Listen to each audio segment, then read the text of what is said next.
आसंतु शुणिबा आउ एक नुआ गप कलिजा खाइला किए।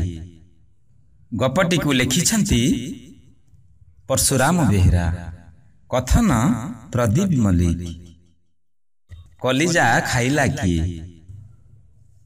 महाप्रतापी सिंह केसरी थिले डिमडिमा जंगल राइजर राजा। हेले महाराजा को ठारू आहुरी प्रभावशाली मान्यगण व्यक्ति रूपे सम्मानित होउथिले महामंत्री गधिया।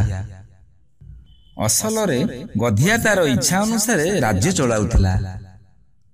सिंहराजा केवल ताकू अनुमोदन करुथिले।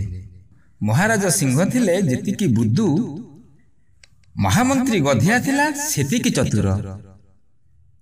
एणु से सबु बेले राजा को संतुष्ट रखी मनमुखी राज्य शासन करुथिला। एमिति कि राजांकर दैनिक खाद्य तालिका तैयारी हुए गधियार इच्छा अनुसार। राजांक पई नीति केतोटी पशु धरी आनी देबार दायित्व थाए महामंत्रींकर। धराई आसुथिबा जंतुंकु सिंहराजा निजे मारी खाउथिले, कारण अन्य काहारी द्वारा मरा जाइथिबा ओइठा खाद्य खाइबार नियम राजपरिवार रे प्रचलित नथिला। महाराजा को भोजन परे जहा बलि पड़ुथिला से सबु महामंत्री को पाई साइटा होई रहुथिला। तेणु आजी की जंतु अणाजिब से कथा गधिया इच्छा रे होउथिला। गधिया जहा खाइबाकू मन करुथिला सेई जंतु ही राजांको मन ही पाई धरा होउथिला। एथिरे सिंहराजांकर पसंद नहले गधिया चतुरतार सह बुझेई दउथिला। आज शनिवार, महाराज कटास मांस खाइबा एकांत जरूरी। यह द्वारा महाराजा को आयुष आहुरी 10 वर्ष बढ़ीजिव। पुणी केउ दिन कहे आज पूर्णिमा रे ठिकुआ मांस सर्वरोग हरण करे बोली आयुर्वेद रे लेखा अछि। एभली चाटु कथारे सिंहराजा खुशी, गधिया भी। जा हेउ गधिया सिंहराजा को बोका बनाई राज्य सारा निरीह जंतु मानकू मारी निजर बड़ीमा प्रचार करुथिला।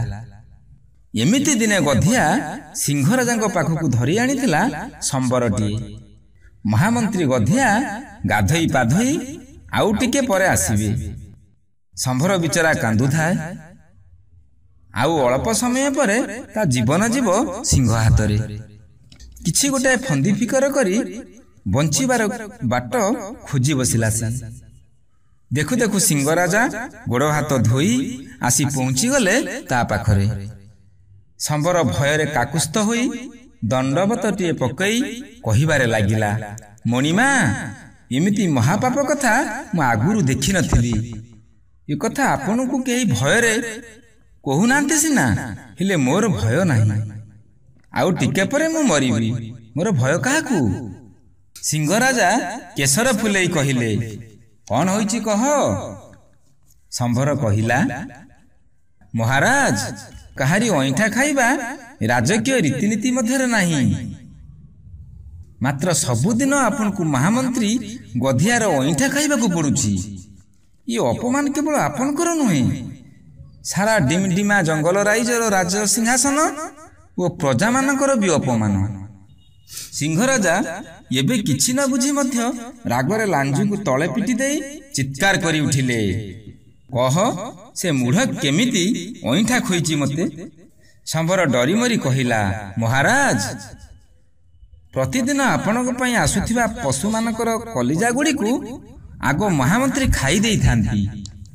आपण खाली हाड़ मांस खांती सिना, आज भी से मो पाटी भीतर हाथ पुराई मो कलिजाटा को खाई देइछि। यही देखु नांती? एतिकी कही संभर ता पाटी मेला करी देखाइला। हेले सिंहराजा रागरे अथय होई किछि देखिबा अवस्थारे नथिले। से तुरंत धाई गला गधिया गुंफाकू। सेठी से गधिया को पाई ता ऊपर को झांपी पड़ी ठिया चिरी पकैला। आउ तार कलिजाटा टाणी आनी खाइबारे मन देला। एई सुजोगरे बिचरा संभर मारी देइथिला छु चंपट। एथिरु आमे शिक्षा कले जे जिते विपद आसु पछे धैर्य न हराई बुद्धि खटेई काम कले सबु विपद उभेई जाए।